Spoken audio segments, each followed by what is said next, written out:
श्री श्रीपाद श्रीवल्लभ चरित्रामृत अध्याय 1 व्याघ्रेश्वर शर्मा वृत्तांत। श्री महागणपती, श्री महासरस्वती, माझ्या गुरुपरंपरेला, भगवान श्रीकृष्णाला आणि सर्व देवी देवतांना विनम्र अभिवादन करून मी श्रीमद अखिलांड कोटी ब्रह्मांडाचा नायक असलेल्या श्री दत्तप्रभूंच्या नवावताराचे म्हणजे श्रीपाद श्रीवल्लभ यांचे वैभव वर्णन करू इच्छितो। श्री दत्तप्रभू अति प्राचीन आणि नित्यनूतन आहेत। या कलियुगात त्यांनी श्रीपाद श्रीवल्लभ स्वामींच्या रूपात आंध्र प्रदेशातील गोदावरी प्रदेशातील श्री पीठिकापुरम नावाच्या गावामध्ये अवतार घेतला। त्यांचे दिव्य चरित्र आणि दिव्य लीलांचे वैभव वर्णन करणे मोठमोठ्या विद्वानांनाही अशक्य असताना कोणताही विद्यागंध नसलेला माझ्यासारखा अज्ञानी त्यांचे चरित्र वर्णन करण्यास प्रवृत्त होणे हे केवळ दैवी आज्ञेनुसार आणि दिव्य आशीर्वादांमुळेच आहे। त्यांचे चरित्र वर्णन करण्यास प्रवृत्त होणे हे केवळ दैवी आज्ञेनुसार आणि दिव्य आशीर्वादांमुळेच आहे हे मी सर्व लोकांना विनम्रपणे सांगू इच्छितो। माझे नाव शंकर भट्ट आहे। मी कर्नाटक देशाचा रहिवासी आहे। मी समर्थ आणि भारद्वाज गोत्राचा आहे। भगवान श्रीकृष्णाच्या दर्शनासाठी मी उड्डपी क्षेत्री आलो होतो। बालकृष्णाने मोराच्या पिसाऱ्यासह मोहक रूपात दर्शन दिले आणि श्री कन्नक्या परमेश्वरीच्या दर्शनासाठी जाण्याची आज्ञा दिली। मी श्री कन्नक्या परमेश्वरी देवीचे दर्शन घेतले। 3 समुद्रांच्या संगमस्थळी पवित्र स्नान केले। एके मंगळवारी श्रीदेवीच्या दर्शनासाठी मी मंदिरात प्रवेश केला। पुजारी निष्ठेने पूजा करत होते। माझ्या हातातील लाल रंगाची फुले घेऊन त्यांनी पूजा केली। देवी माझ्याकडे कारुण्यमय दृष्टीने पाहत होती। शंकर, तुझ्या हृदयातील पवित्र भक्तीने मी प्रसन्न झाले आहे। तू कुरवपूरला जाऊन तेथील श्रीपाद श्रीवल्लभ स्वामींचे दर्शन घे आणि आपले जीवन सार्थक कर।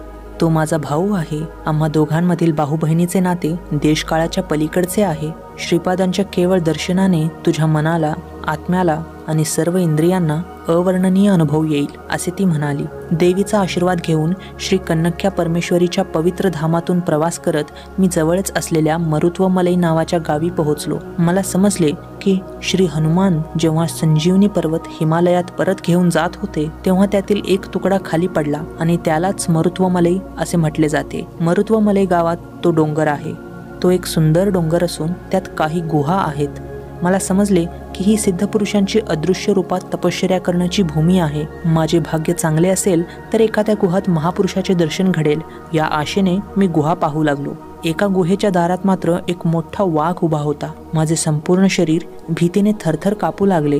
घाबरून मी मोठ्याने श्रीपादा, श्रीवल्लभा, दत्तप्रभू अशी हाक मारली। तो वाघ एखाद्या शांत प्राण्याप्रमाणे स्थिर उभा राहिला। त्या गुहेतून एक वृद्ध तपस्वी बाहेर आले।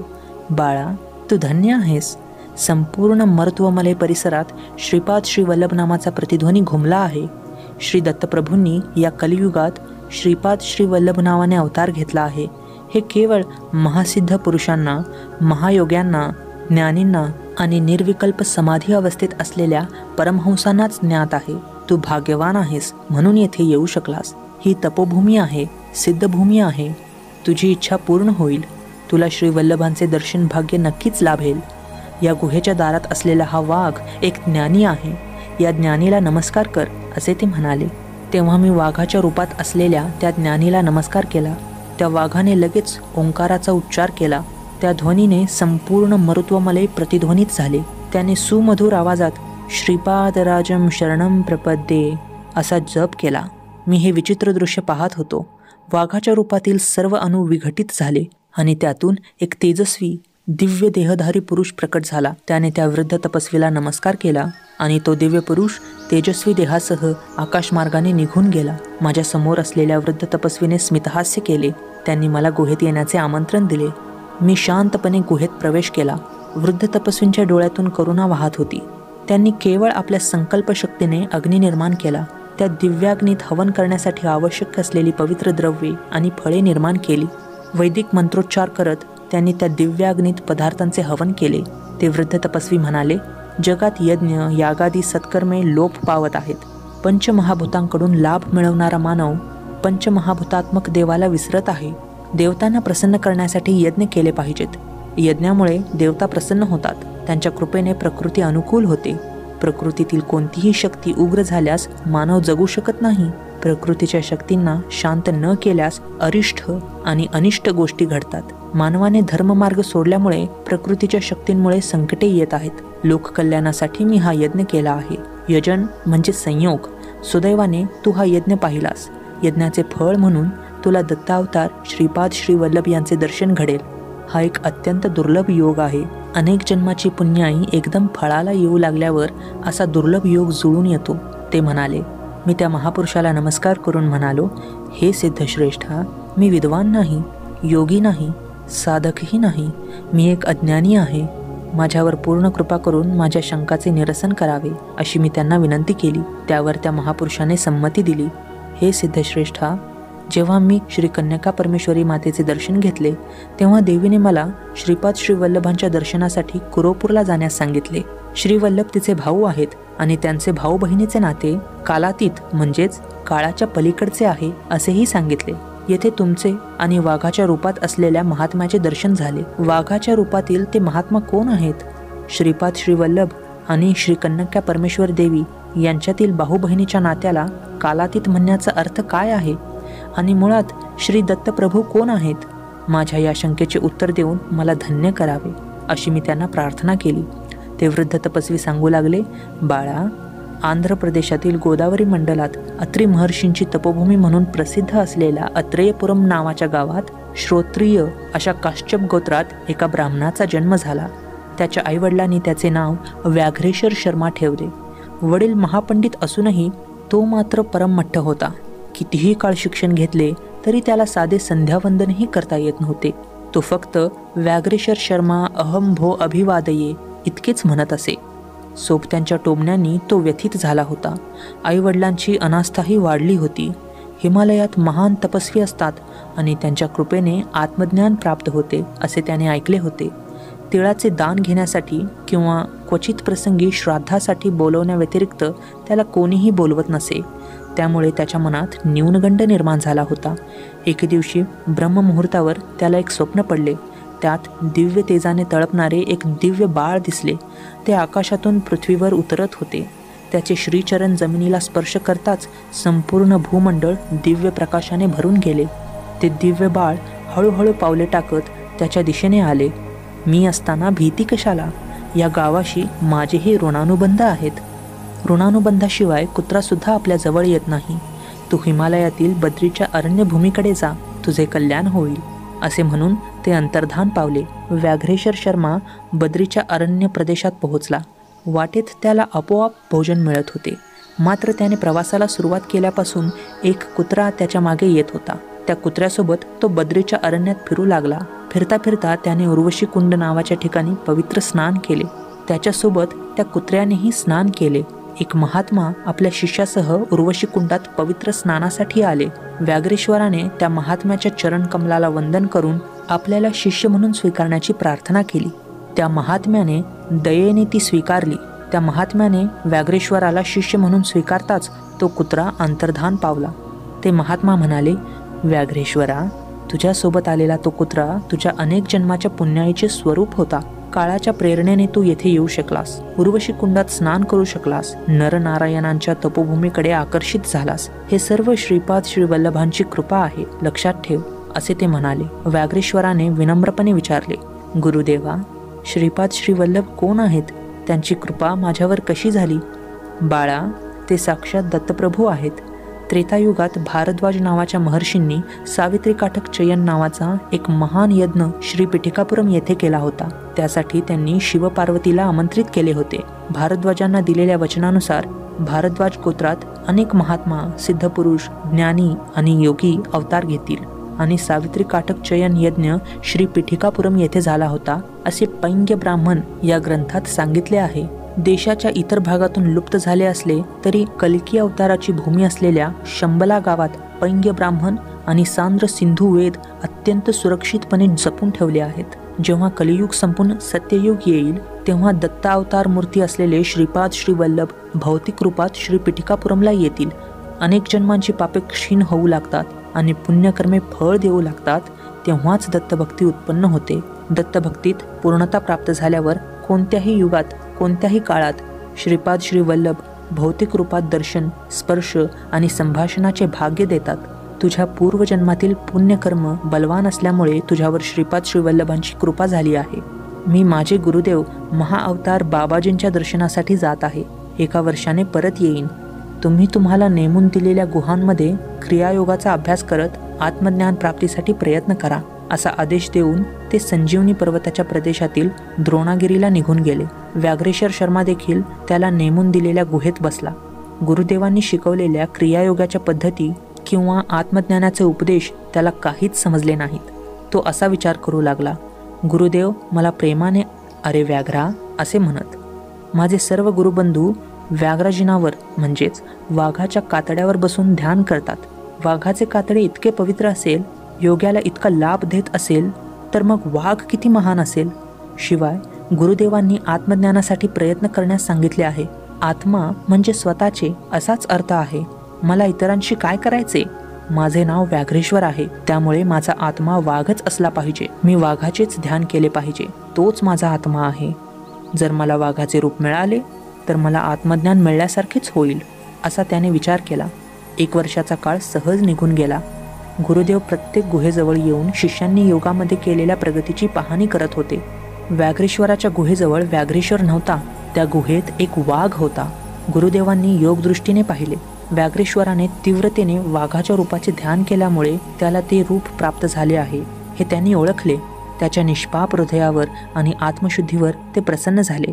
त्यांनी त्याला आशीर्वाद देऊन ओंकार शिकवला. श्रीपाद राजम शरणम प्रपद्ये या मंत्राचा जप करण्यास सांगितले. व्याघ्रेश्वर आपल्या वाघाच्या रूपानेच कुरोपूरजवळ पोहोचला. कुरोपूरला पोहोचण्यासाठी जलमार्गाने यावे लागत होते. श्रीवल्लभ भक्तगणांना म्हणाले, माझा परमभक्त मला बोलवत आहे, मी आत्ताच परत येतो. असे म्हणत ते तेजस्वी शरीराने पाण्यावर चालू लागले. ते चालत असताना प्रत्येक पावलाखाली एक कमळ उमलत होते.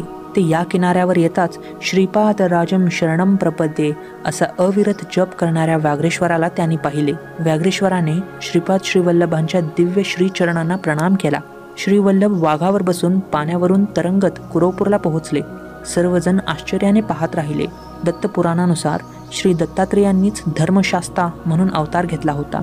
धर्मशास्ता म्हणजेच हरिहरांचा पुत्र जेव्हा अय्यप्पा स्वामींच्या रूपात अवतरले तेव्हा देवेंद्राने वाघाचे रूप धारण केले आणि ते वाघावर बसून राजधानीत आले होते. श्रीवल्लभ हे साक्षात धर्मशास्ताच आहेत असे काहींना वाटले. जशी देवी सिंहावर बसते तशीच ती वाघावरही बसते, म्हणून श्रीवल्लभ हे जगन्मातेचेच अभिन्न स्वरूप आहेत असे काहींनी मानले. श्रीवल्लभ कुरुपूरला पोहोचताच ते वाघावरून खाली उतरताच त्या वाघाने प्राण सोडले. त्यातून दिव्य तेजाने एक महापुरुष बाहेर पडला.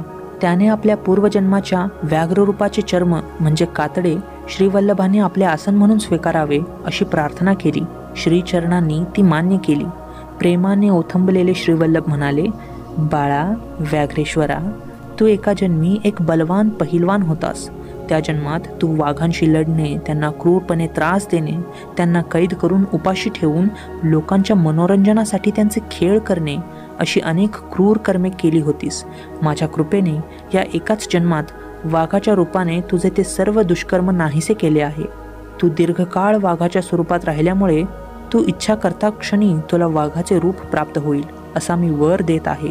हिमालयात शेकडो वर्षांपासून माझ्यासाठी तप करणाऱ्या अनेक सिद्धपुरुषांचे दर्शन आणि आशीर्वाद तुला मिळतील. योगमार्गात तू उच्च पदावर पोहोचून कीर्ती मिळवशील असा आशीर्वाद दिला. यापूर्वी तू ज्याला पाहिलेस तोच साक्षात व्याघ्रेश्वर होता.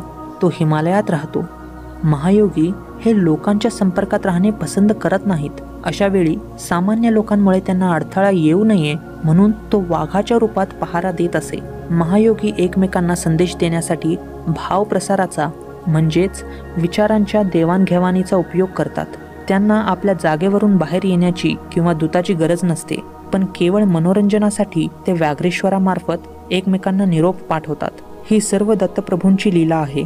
बाळाशंकर भट्टा, सृष्टीच्या पूर्वी आदी दंपती होते. पत्नी गर्भवती असताना तिच्या काही इच्छा असतात, त्या पूर्ण करणे हे पतीचे कर्तव्य मानले जाते. जेव्हा शर्वाणी म्हणजेच पार्वती ही गर्भवती होती तेव्हा परमेश्वराने तिला एखादी इच्छा मागण्यास सांगितले. तेव्हा शर्वाणी म्हणाली, प्रभो, स्त्री शरीर धारण करून मी सर्व सुखांचा अनुभव घेतला आहे. पुरुष शरीर धारण केल्यावर कसा अनुभव येतो हे मला माहीत नाही, म्हणून कृपा करून मला तो अनुभव द्यावा अशी तिने विनंती केली. शंकराने तथास्तु म्हटले. लगेच शर्वाणीने पुरुष रूप धारण केले. तेच महाविष्णूंचे स्वरूप होय. गर्भात असलेले बाळ बाहेर येण्याचा मार्ग नव्हता. तेव्हा त्या महाविष्णूंच्या नाभीतून एक कमळ उत्पन्न झाले. त्या कमळातून ब्रह्मदेव प्रकट झाले आणि त्यांनी सृष्टीची रचना करण्यास सुरुवात केली. श्री महाविष्णूंनी आपल्या शरीरातून शर्वाणीचे म्हणजे पार्वतीचे रूप निर्माण केले. दैवी रहस्ये आणि दैवी लीला अकल्पनीय असतात. श्री महाविष्णू आणि पार्वती देवी अशा प्रकारे भाऊबहीण झाले आहेत. एके श्रावण पौर्णिमेच्या दिवशी पार्वती देवीने श्री महाविष्णूंना रक्षाबंधन बांधले. भाऊ श्री भोळाशंकर शक्य अशक्य किंवा योग्य अयोग्य याचा विचार न करता वरदान देतात. असुरांचा संहार करण्यासाठी तू विष्णू मायेने अवतार धारण करून माझ्या सौभाग्याचे रक्षण करतोस. भाऊ बहिणीच्या पवित्र प्रेमाचे प्रतीक म्हणून हा रक्षाबंधनाचा सण साजरा केला जाईल, असे ती म्हणाली. श्री महाविष्णूंनी तथास्तु म्हटले. या वचनानुसारच जेव्हा भस्मासुरामुळे संकट आले तेव्हा त्यांनी मोहिनी अवतार धारण केला. विष्णुमाया अचिंत्य आहे. ती अशी असेल याची कल्पना करणेही शक्य नाही. मोहिनी आणि शंकरापासून झालेली संतान म्हणजेच धर्मशास्ता यांनीच कलियुगात अय्यप्पा नावाचा अवतार धारण केला. धर्मशास्त्राच्या जन्मानंतर मोहिनी देवी अंतर्धान पावली. यात एक दैवी रहस्य आहे. धर्मशास्त्रा दुसरे कोणी नसून साक्षात श्री महाविष्णूच आहेत. महाविष्णूंच्या रूपात ब्रह्मा आणि रुद्र देखील एकरूप होत असल्याने त्यांना त्रिमूर्ती स्वरूप दत्तात्रेय असेही मानले जाऊ शकते. जेव्हा पांडराजाची कन्या म्हणून मीनाक्षी नावाने परमेश्वरीने अवतार घेतला आणि परमेश्वराने सुंदरेश्वराच्या रूपात अवतार घेतला तेव्हा श्री महाविष्णूंनी त्या दोघांचा विवाह लावून दिला. मात्र जेव्हा परमेश्वरीने श्री कन्यका परमेश्वरी म्हणून अवतार घेतला तेव्हा विवाह झाला नाही. पण श्रीपाद श्रीवल्लभ हे देशकालातीत अवतार आहेत. कलियुगात ते ज्या रूपात पिठिकापुरममध्ये अवतरले त्याच रूपात ते सृष्टीच्या आरंभापासून दिव्य ज्योतिर्लोकात आहेत. ते इसवी सन 1320 मध्ये श्री पिठिकापुरममध्ये अवतरले आणि इसवी सन 1350 मध्ये कुरवपूर येथे अंतर्धान पावेपर्यंतची त्यांची 30 वर्षांची दिव्य लीला सप्तऋषींनाही समजली नाही. तर आपली काय कथा, असे ते म्हणाले. मी विचारले, स्वामी आता इसवी सन 1336 सुरू आहे, म्हणजे श्रीवल्लभ फक्त आणखी 14 वर्षेच या पृथ्वीवर राहणार का? इतक्या कमी काळातच अवताराची समाप्ती होणार का? तेव्हा सद्गुरूंनी उत्तर दिले, बाळा, जन्म असेल तर मृत्यू असतो. श्रीवल्लभांना जन्म आणि मरण नाही. त्यांची लीला देशकाळाच्या पलीकडची आहे. श्रीकृष्ण परमात्म्याचे समकालीन असलेले उग्रसेन महाराज आर्यवर्तात एका राजावर राज्य करत होते. ते वैश्यकुळातील होते. त्या महाराजांच्या वंशजांपैकी काही जण दक्षिणेत व्यापार करत होते आणि काही जण राजघराण्यातील नातेवाईकांसह आंध्र प्रदेशातील बृहत शिलानगर येथे राहत होते. बृहत शिलानगराला राजधानी बनवून अग्रसेन महाराजांचे वंशज असलेले कुसुमश्रेष्ठी नावाचे राजे धर्माने राज्य करत होते. कुसुमश्रेष्ठी आणि त्यांची पत्नी धर्मपारायण आणि सदाचारी होते. त्यांनी अनेक यज्ञ यागादी सत्कर्मे केली होती. भास्कर नावाचे राजगुरू जे एक महात्मा होते ते श्री कुसुमश्रेष्ठी यांचे अत्यंत जवळचे होते. जगन्मातेने श्री कन्यका परमेश्वरी नावाने त्यांच्या घरी जन्म घेतला. श्रीपाद श्रीवल्लभांनी आपल्यातील एक अंश काढून त्यांच्या घरी जन्माला घातला. त्याचे नाव विरूपाक्ष ठेवण्यात आले. रावणाने आत्मलिंग मिळवण्यासाठी कैलासवासी शंकराला प्रसन्न करून घेतले होते. त्याने मागू नये अशी इच्छा मागितली. जगन्माता भद्राकालीच्या रूपात त्याच्या मागे गेली. गोकर्ण क्षेत्रात ते आत्मलिंग भूमीवर पडून स्थिर झाले.